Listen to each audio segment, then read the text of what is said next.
I've worked the night shift at Sam's Stop No for almost 2 years. Nothing exciting ever happens here, unless you count the occasional drunk trying to buy cigarettes with a library card. But last Friday, something happened that I can't explain. Something I won't explain to the cops, or the press, or even my therapist. The graveyard shift starts at 10 p.m.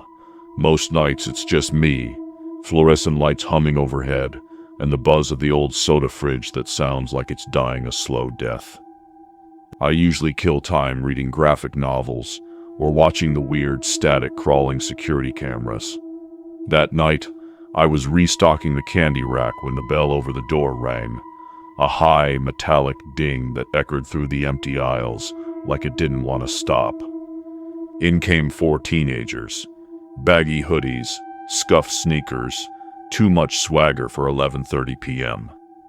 One of them, tall, pale, shaggy hair, walked up to the counter and leaned on it like he owned the place.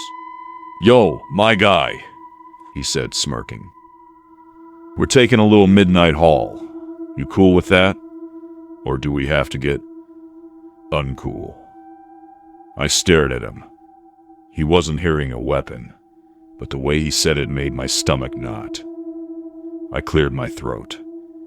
"Look, man, you don't want to do that." "Oh, but we do," said another, shorter kid with a ski mask pulled to his chin. He kicked over a shelf of chips with a wild grin. "We're local legends after tonight." I reached under the counter, not for a panic button. I'd pressed it, silently, but for the aluminum back I kept taped beneath the register.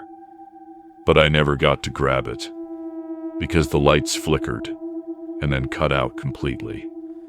Darkness swallowed the store. The hum of the fridge died. The air grew dense, wet, like being inside a mouth. The kids laughed at first, thought it was some trick I pulled. "Real funny, old man," the leader yelled. But then came the whispers. Not mine, not theirs. Voices slithered through the dark like smoke, whispering from every aisle. Faint, layered, childlike voices. "Don't take what isn't yours." He watches from behind the glass. Aisle 13, no returns, no refunds. The kids froze. I could hear their breathing, rapid and shallow. Is this some kind of..." A scream cut him off. One of the teens had wandered into the back by the walk-in cooler. His scream gurgled, then stopped. I shouted, but no one answered. The emergency lights flickered on for a second. Just 1 second, and in that heartbeat of time, I saw it in the security monitor. A shape. Pale. Humanish. Crawling along the ceiling. They say the Stop-N-Go was built over the foundations of an old orphanage that burned down in the 50s. They say a caretaker locked the kids in during the fire. I used to laugh at those stories. Not anymore. Because when the lights came back on, only about 10 seconds after they died, 3 of the 4 kids were gone. Vanished. No broken glass, no screaming getaway. Just their phones, scattered on the tile, all of them open to the camera app, each screen showing nothing but static. The 4th kid, the leader, was still here, curled up in a fetal position by the counter, whispering, "He's in the mirrors. He's in the mirrors." I quit that night.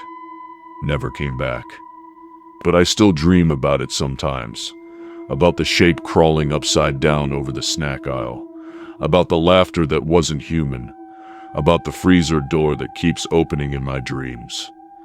And sometimes, when I wake up, I swear my phone is recording, on its own, from behind the glass.